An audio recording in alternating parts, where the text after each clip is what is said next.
কয়েকদিন থেকেই দেখছিলাম কিরিটি একটা জাল দলিলের রহস্য উদ্ঘাটনের ব্যাপারে বিশেষভাবে ব্যস্ত আছে। গতকাল সন্ধ্যে থেকেই আকাশটা মেঘলা করে আছে, একটা থমথমে গুমটো ভাব, গুমটো গরম, প্রাণ যেন হাঁপিয়ে উঠছে। একটা চেয়ারের উপরে বসে সামনের একটা টিপয়ের উপর একটা দলিল নিয়ে ম্যাগনিফাইং গ্লাসের সাহায্যে কিরিটি আত্মসমাহিত হয়ে আছে। আমি আনমনে একটা ইংরেজি সাময়িক পত্রিকার পাতাগুলো বারবার প্রথম থেকে শেষ পর্যন্ত উল্টাচ্ছিলাম। সিঁড়িতে দ্রুত পায়ের শব্দ পাওয়া গেল। কিরিটি দলিলটা থেকে চোখ না তুলেই বলল, শ্রীমান জংলি বাহাদুর অত দ্রুত পদবিক্ষেপে আসছেন কেন? জংলি এসে ঘরে প্রবেশ করলো হাঁপাতে হাঁপাতে। কিরে, অত হাঁপাচ্ছিস কেন? কিরিটি পূর্ববৎ দলিলটার দিকে নজর রেখেই প্রশ্ন করল। বললাম, বাবুর সঙ্গে দেখা হবে না, তা আমাকে মুখ খিচিয়ে মারতে এলে? হাঁপাতে হাঁপাতে জংলি বলল। মারতে এলো বলিস কি রে? কে মারতে এলো? কে আবার? নিচে যে লোকটা এসেছে, একটা বড় গাড়িতে করে এসেছে তো, একেবারে মাথা যেন কিনে নিয়েছে। সত্যিই তো। দেখো তো সুব্রত, কে এমন অভদ্র ব্যক্তি এলেন?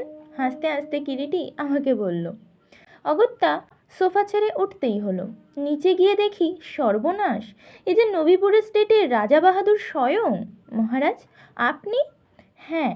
আচ্ছা, অভদ্র চাকর তো আপনাদের? বলছি, বিশেষ জরুরি কাজ আছে, মিস্টার রায়ের সঙ্গে দেখা করতে চাই। তা বলল, বাবু ব্যস্ত, দেখা হবে না।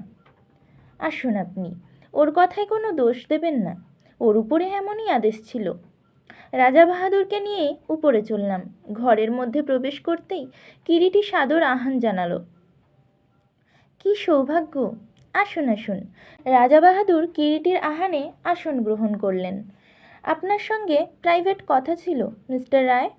কিরিটি কাগজটা সরিয়ে রেখে সহাস্য মুখে বললেন, বলুন। সুব্রত আমার দক্ষিণ হস্ত, আপনি তো জানেনই, নির্ভয়ে বলুন। সে এবারে আমার উইলের ব্যাপারে বুঝেছে। আপনার বুদ্ধিটা বেশ প্রখর, তাই আপনার কাছেই এলাম। আমার সেই ঝানু নায়েবটাকে আপনার মনে আছে তো? ষড়যন্ত্র করে যে আমার বোকা ছেলেটার সঙ্গে তার মেয়েটির বিবাহ দিয়ে আমার সম্পত্তি বাগাবার চেষ্টা করেছিল? হ্যাঁ, মনে আছে বই কি। কিরিটি মৃদু হাস্যের সঙ্গে জবাব দিল, এটাও সেই শয়তানের কীর্তি, আই এম শিওর। আমাদের বংশে একটা 5 পুরুষের সম্পত্তি আংটি ছিল, সাপ আংটি। সাপের দুটো চোখে দুটো হিরে বসানো। মূল্য তার অবশ্য এমন কিছু হবে না, কিন্তু ওটাই আমাদের ঘরের লক্ষ্মী। এক কাপালিক আমাদের পূর্বপুরুষকে দান করেছিলেন এবং বলেছিলেন, এই আংটিটি যতকাল আমাদের ঘরে থাকবে, আমাদের সৌভাগ্য লক্ষ্মীও ততকাল আমাদের ঘরে অচলা হয়ে থাকবেন। বুঝতেই পারছেন? হ্যাঁ, বলুন। সেই আংটিটা ওই শয়তান চুরি করেছে। চুরি করেছে? আংটিটা কোথায় ছিল? কোথায় আবার থাকবে, আমার ডান হাতের অনামিকাতেই ছিল।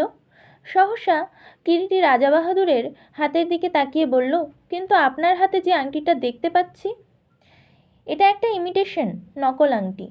কাল রাত্রেই প্রথম টের পেলাম।